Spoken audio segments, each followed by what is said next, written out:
Hey guys, it's Hillary, your certified Enneagram coach. Welcome back to my channel, Enneagram and Coaching. Today we are going to go over the wings of the type 5, the Investigator.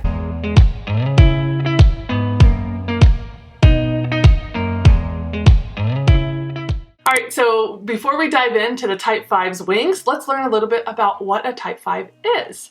First things first, why are they called the Investigator? Because more than any other type, they want to find out the why behind things. They're always searching and asking questions and literally figuring out things in so much more depth than the other types would. They really want to know the why behind everything. And I can honestly say I know this to be true. I have a type 5 first son. And his entire life he's taken things apart and tried to put it back together and figure out why do they operate the way they do. Anyways, that's how they get their name, the Investigator. All right, so moving on, what are the core fears, the core desires, and the core longings of type 5? Well, the core fear is they don't want to be helpless, they don't want to be incapable, they don't want to be useless. Those are some of their core fears. And their core desire is to be capable and competent, and their core longing is what they really long to hear, is that their needs are not a problem. And so that's what they long to hear. Because I think a lot of times they feel like they're asking so many questions, they're researching, they're trying to figure out the why, and maybe they feel like it could bother other people, and they need that, they need to be able to do that, and so they really want to know that their needs of what they need in life is not going to be a problem for those around them. Okay, so in this type, I kind of want to cover some misconceptions that you can have about the type 5, because a lot of people think that all type 5s are introverts, and that is definitely not the case because we have subtypes. And what that means is there are instincts of each type. I know I have not covered this in any of my videos yet. This is coming, but I really wanted to cover it just very briefly for the type 5 so that they don't get pigeonholed and being introverted. Okay, so starting with the first subtype, that would be self-preservation. And they're the ones that they actually feel like their home, or they need their home to be their castle. They need to be able to be isolated within their safe place. They are the most introverted out of the 3 subtypes. And so that self-preservation, they are really concerned about their security and their surroundings and making sure they have a safe space. Okay, and so moving over to the social, what that means in the type 5 is actually the social 5s, they are the most extroverted out of the 3 subtypes. And so that means they search for knowledge because they believe knowledge is power, and they actually are the ones that are more willing to share their knowledge, their ideals, their values. They will share those more than the other 2 subtypes. Okay, and the last one is called the sexual subtype or instinct. Also can be known as the one-to-one, and this one is more romantic and sensitive, and they can actually resemble a type 4 at times. And so those are the subtypes within the type 5, and that's why we can have so many 5s in this world, and they can look completely different. Because not only do you have the 5, which is your dominant type, you have the wings, which are always the numbers beside yours.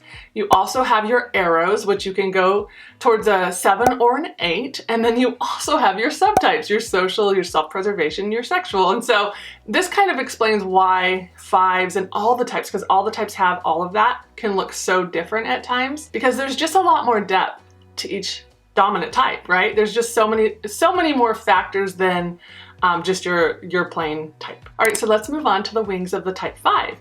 So, like I said, your dominant number is a type 5, and your wings are always the numbers beside your dominant number. So for the 5, it would be the 4 and the 6. All right, so the type 5 with the 4 wing, they're called the Iconoclast. And what this means is they are more emotional, more introspective, more creative than the 5 wing 6.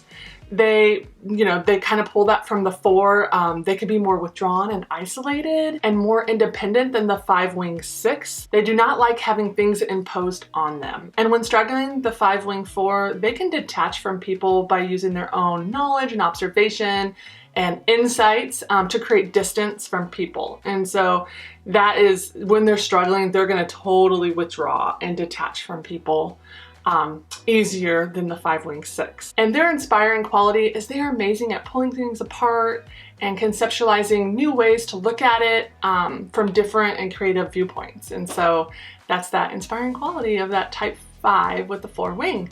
So let's move on to the type 5 with the 6 wing, the problem solver. So they use their skills of observation and organization and detail to figure things out. They are cooperative, persistent, disciplined, and very interested in practical matters. They are intellectual, they love analyzing and problem solving, which is where they get their title, the problem solver. And when struggling, the 5 with the 6 wing, they could start to just live in their minds and stop actually using their emotions and their personal relationships. And this can be very difficult and challenging for them. And their inspiring quality is that they are so good at dissecting problems and analyzing things and finding a solution through lots of research and using their minds. And so when struggling, they can get trapped in their minds, but their inspiring quality is they can actually use their minds to figure things out and to problem solve. And so they just have to be aware, why they're using their mind, really, what that looks like and the why behind it, which for them, they always want to know the why. All right, guys, so those are the wings of the type 5, the investigator. So again, the 5-4 and the 5-6. So I hope this video helped you, and if you're type 5, this enlightened you and caused you to go, oh, that's why I do this or why I do that, and also helped you figure out which wing you lean most towards. And they say about the wings is usually early on in your life you used one a lot, and then as you get older you can tend to go to the other wing.